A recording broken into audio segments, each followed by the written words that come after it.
Happy Valentine po, kaibigan. Araw po ng puso ngayon, February 14, 2026. Ayun yung kalendaryo. Ayan. Sabado. Alam niyo po yung Valentine, ang kasaysayan niyan, ayun sa meta kanina, inalam ko kung paano nagsimula yung Valentine. Ayon sa paliwanag ni Meta, yan ay galing sa mga isang pari. Ang pangalan ay Father Valentino. Nung panahon na yon, ipinag-utos po ng mahal na hari ng Roma, bawal ang magkasal. Yan. Itong paring ito, sinuway niya yung utos ng hari. Meron po siyang ikinasal na lalaki at babae. So, nalaman ng hari yun, alam niyo naman nung araw, sabi nga nila, utos ng hari, hindi pwedeng mabali. So, nakasuhan po itong si Valentino at nakulong siya. At namatay siya is February 14. Pero meron po siyang ginawang sulat eh. Doon sa ilalim, ang nakalagay, sabi niya, from your Valentine. Hindi na po dinitalye kung ano yung laman ng sulat. Di ba, pagkagagawa tayo sulat, bandang huli, ilalagay natin yung pangalan natin. Di ba ganun ang uso ng araw, ano po? Siya naman na nakalagay, from your Valentine. Kaya po pala, yung Valentine na yan, nagsimula po sa Europa. Europe. Hanggang sa naging buong mundo na. Kaya pag dumarating po ang petsa 14, yun ay kamatayan pala ni Father Valentine. Yan, dyan po pala natin siya, yung kasaysayan niya na yung utos ng hari, bawal magkasal. Hindi po siguro marugdob yung magmamahalan, kaya ikinasal. Yun nga, umantong sa kanyang parusang kamatayan. Ano po, yan ang short story ni Meta. Ewan ko po sa iba, nung araw meron naman ako naririnig, sa panahon daw ng digmahan yan. Sa panahon ng digmahan, bawal daw magkasal. Sabi nila, panahon ng giyera. Ewan ko lang kung alin ang totoo ron. Baka naman yung totoo, yung kay Meta. Okay? Yan na natin yun. Basta nagmamahalan. Ano po? Ngayon, ang hindi ko lang malaman, hindi ko pa na-research, bakit pag Valentine nakapula sila? Ang pula sumisimbolo sa gera. War. Pag nakapula ka, ibig sabihin, naalala niyo ba yung watawat natin? Di ba blue at saka pula? Tapos nagkabaligtad ng lagay. Hindi ko alam saan nangyari yun eh. Baligtad yung bandila ng Pilipinas. Para bang pagka nagkabaligtad yung bandila natin, para nag-ahanyaya ng digmahan. Yan. Meron nangyaring ganyan eh. Pero wala naman digmahan nangyari. At napuna nila yun at ginaguli yung bandera. Watawat. Ngayon, sa Biblia natin, ano ba naman ang pag-ibig sa Biblia naman? Siyempre, meron pong nakalagay dito sa Biblia. Itong pag-ibig, tignan natin sa 1:36. Ito yung tawagin nila, puso ng Biblia kung tawagin ng mga scholar. Itong 1:16. Alam niyo, yung very popular po yung 1:16. Ako po, kahit hindi pa ako nagbabasa ng Biblia nung araw, yung sulat ng 1:16, kabisado ko yun. Maging sa mga English po, sa English mismo kabisado ko rin. Pero magandang basahin natin sa Biblia. Ang sabi po rito, sapagkat gayon na lamang ang pag-ibig ng Diyos sa sangkatauhan. Mahal pa na tayo ng Diyos, kaibigan. Mahal tayo. Kaya ibinigay niya ang kanyang kaisa-isang anak na si Jesus, upang sino man sumampalataya sa kanya, kay Jesus, hindi mapahamak, kundi magkaroon ng buhay na walang hanggan. Yan. Yang kaya pala binigay si Jesus ng Diyos para ang tao po, tayong mga tao, sasampalataya tayo kay Jesus. Sa ibang mas madaling maunawahan, maniwala tayo kay Jesus. Di po ba, limbawa, empleyado ka ng isang city hall, limbawa, dito sa Manila, ang mayor, si Isko. Pag sinabi nilang empleyado ka ng city hall, sinusunod mo, si Isko. Kasi siyang mayor.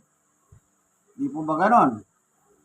Pag nilabanan mo si Isko, nalaman niya, sigurado tanggal ka. Kasi may power siya. Ganon din po sa Diyos. Kung ang Diyos ay tinuturing mo siyang Diyos, di dapat mong gawin, maniwala ka sa kanyang anak.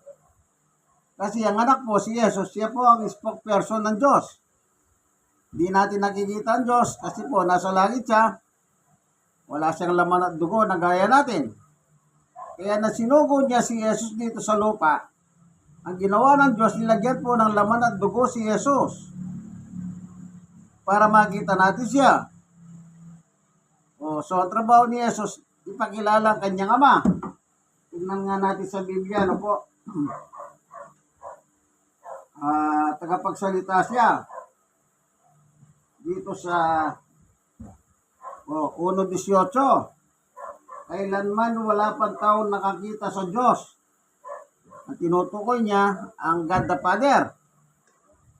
Ngunit, ang natatanging Diyos na pinakamamahal ng Ama ang nagpakilala sa Ama. Ang tinutukoy po dito na ang natatanging Diyos na pinakamamahal ng Ama ay walang iba kundi si Jesus. Kasi po, ang Diyos ay Diyos. Ang anak niya si Jesus, natural Diyos din po yan. Pero, ibang level po yun. Tandaan nyo, ang Ama ay Ama, ang anak ay anak. Ibig sabihin, kung ang Diyos ay Diyos po, ang anak ay Diyos din sa pagiging anak ng Diyos. Kaya yan ang nakalagay, ano? Baka maguluhan kayo. Kasi nakalagay dito, ulitin ko kailan may wala pang tao nakakita sa Diyos. Wala nakakita. Ngunit, ang natatanging Diyos,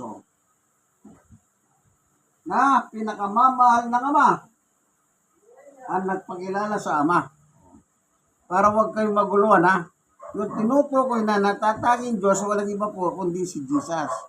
Siya ngayon ang naparito upang ipakilala ang Diyos sa mga tao. Kaya si Apostol Pablo, bilang apostol ni Jesus, meron siyang ganyang mga pangyayari. Tingnan nga natin, ano? Itong pangyayaring ito sa panahon ni Pablo, tingnan natin, ano? Ganyan din ang salita ni Pablo sa Atenas, Dahates, Greece, nung nakarating si Pablo doon.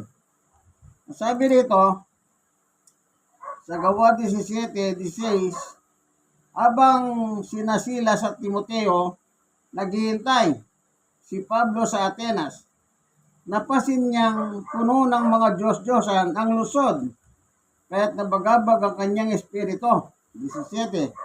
Kaya't nagipagpaliwanagan siya sa loob ng mga sinagoga roon. Si Pablo po ito, nagipagpaliwanagan sa mga Hudyo at mga Hentil, na sumasamba sa Diyos. Templo kaya may sumasamba At sa sino mang makatagpo niya sa liwasang bayan araw-araw doon sa plaza. Hindi lang po pala sa simbahan siya nagkikipagpaliwanagan si Pablo nung araw, maging sa plaza. Usually po, pagka meron kayo nakita ng simbahan, mayroong plaza. Halos magkadikit lang ang simbahan at plaza. 17, kaya nagkipagpaliwanagan siya sa loob ng mga sinagoga roon. Sa mga Hudyo at Hentil, sumasamba sa Diyos. Of course, pupunta natin sa 18. Nagipagtalo rin sa kanya ang ilang mga pilosopong Grego at mga Epikureo at Stoiko. Ano ba sinasabi sa atin? Nang nagmamarunong na yan, tinutukoy nila si Pablo. Sabi ng ilan, sabi ng iba, nangangaral yata tungkol sa ibang mga Diyos. Sinabi nila iyon dahil nangangaral si Pablo tungkol kay Jesus na muling nabuhay. Oh, di Diyos po si Jesus sa pangangaral ni Pablo. Kasi yun ang description ng mga tao. O Diyo at mga entil. Tuloy. Siya siniyasat nila at inirap sa kapulungan ng Areopago at tinanong, maaari bang malaman namin kung ano ito? Bagong aral na tinuturo mo. O hindi nila alam ang aral ni Kristo. Na si Kristo ay Diyos. 20. Bago sa aming pandinig ang sinasabi mo, kaya't nais naming malaman ang kahulugan nito. 21. Sapagkat walang ginagawa ang mga taga-Atenas at mga dayuhan na niniraan doon, kundi ang mag-usap-usap at makinig tungkol sa mga bagong turo. Yan. Ayaw nilang mauli. Gusto nila, anuman pumapasok na balita, gusto nila nalalaman kagad, kagaya nitong pangangaral ni Pablo, na si Jesus ay Diyos, sasabi nila, sa kanilang unawa. Ayan. 22. Tumayo si Pablo sa harap ng Areopago, kapulungan ng Areopago at nagsalita, mga taga-Atenas, napansin po kayo'y lubos na napaka-religyoso, maraming bagay. 23. Sapagkat sa paglalakad ko sa lungsod at pagmamasid sa inyong simbahan, nakakita ko ng isang dambana na may nakasulat. Ito na po. Sa Diyos na hindi kilala. Ang Diyos na inyong sinasamba, kahit hindi ninyo kilala, hindi ninyo nakikilala, ang siya kong ipapahayag sa inyo. Yan. Kaya si Jesus Christ din po, ipinakilala niya po ang Diyos. Kaya sinugo siya rito. Kasi wala talaga tayong alam. Kaya si Pablo man, bilang apostol ni Jesus, nung nakarating sa lugar ng Athens, Greece, o Atenas kung tawagin, ipinakilala niya rin ng Diyos. Kasi nakita niya sa kanilang simbahan may nakasulat na Diyos na hindi nakikilala. Kaya sabi ni Pablo, yan ang ipakikilala ko sa inyo. Ang Diyos, sa 24, ang Diyos na gumawa ng langit, ay gumawa ng salibutan at lahat ng naririto, ay ang Panginoon ng langit at lupa, at hindi naninira sa mga templong ginawa ng tao. Yan. Ang Diyos, ang sabi ni Pablo, yan ang ipakikilala ko sa inyo. Yung nakasulat ha, sabi niya, yan ang Diyos na lumikha ng langit at lupa at lahat ng naririyan. Pinakilala niya rin. Kasi hindi po nila kilala, kasi nakalagay sa Diyos na hindi kilala. Kaya sabi ni Pablo, ipakikilala ko sa inyo.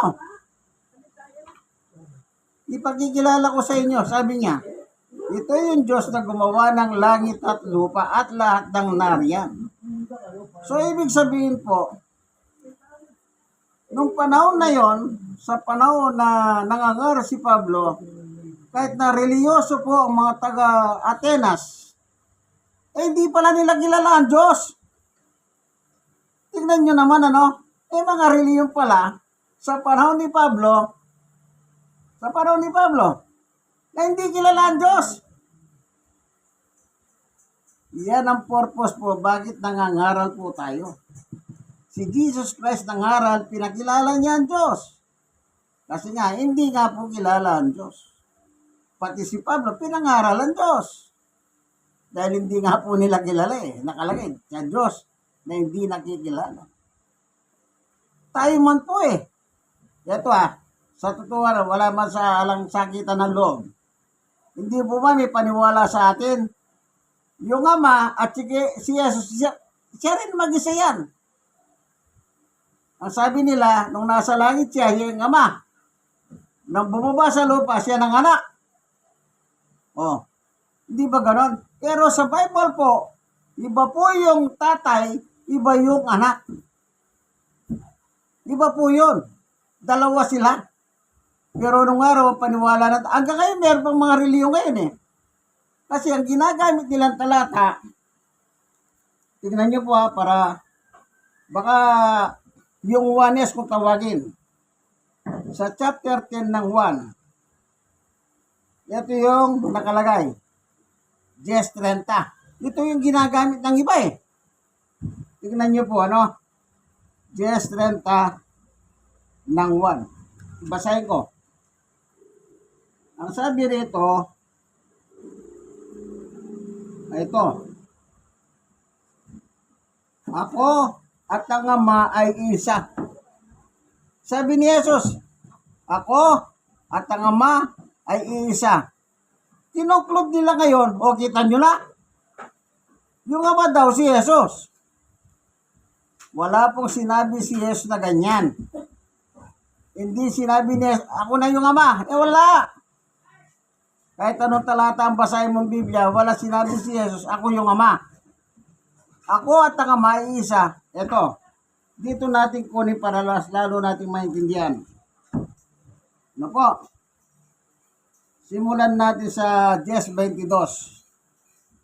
Taglamig noon at kasalukuyan ay pinagdiriwang sa Jerusalem ang pista ng paglagpas ng templo. 21. Habang naglalakad si Jesus sa templo ng portiko ni Solomon, 24, pinaligiran siya ng mga Hudyo at sinabi sa kanya, hanggang kailan mo kami paghihintayin? Kung ikaw nga ang Kristo, sabihin mo ng maliwanag. 25. Sumagot si Jesus, sinabi ko na sa inyo, ngunit tayo ninyong maniwala. Ang mga ginagawa ko sa pangalan ng aking Ama ay nagpapatotoo tungkol sa akin. O, dito palang dalawa na sila eh. Aking Ama. O, di ba? 26. Ngunit tayo ninyong maniwala sapagkat hindi kayo kabilang sa aking mga tupa. 27. Nakikinig sa akin ng aking mga tupa, nakikilala ko sila, sumusunod sila sa akin. 28. Binibigyan ko sila ng buhay na walang hanggang kailanman. Hindi sila mapapamak at hindi sila mahagaw sa aking ninuman. 29. Ang aking Ama ay siyang nagbigay sa kanila sa akin, ay lalong dakila sa lahat. At hindi sila maagaw sinuman sa aking Ama.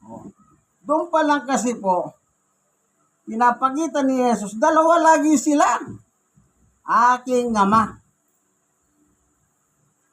O, kita nyo? Paano mo ngayon may kukulo dito 10:30 na pag sasabihin, ayan na, iisa daw sila. Hindi po, at tinutukoy tupa. Dalawa silang nangangalaga ng tupa. Yung mga tupa, yung mananampalataya, sabi ni Jesus, binigay sa akin ng aking Ama. O, may nagbigay ba? Meron. Sino ang Diyos? Kanino binigay? Sa kanyang anak. Sino nagsasalita? Si Jesus. Kaya hindi po natin pwedeng sabihin, yung tatay ay siya ring anak. Yung anak siya ring tatay. Sabi nila, nasa langit siyang tatay. Nung bumaba siyang anak. Paano yung nananalangin si Jesus? O, tingnan nyo. Nung isang pagkakataon, nananalangin si Jesus. Chapter 17 ng 1. Ito. 71.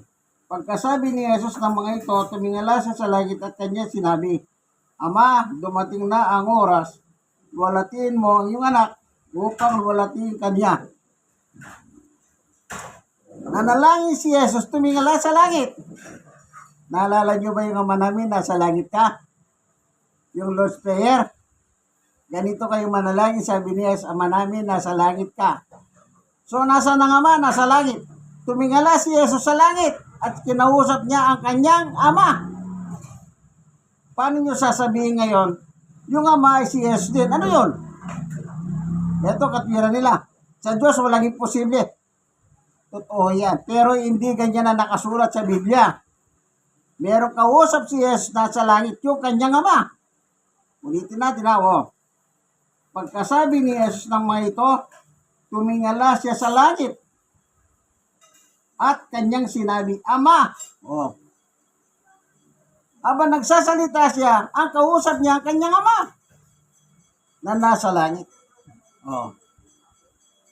Kaya, yung mga nagtuturong ganyan, kung tawagin yan Juanes, ay huwag kayong maniwala dyan, mabobola kayo niyan. Ngayon, sabi nila parang kape yan.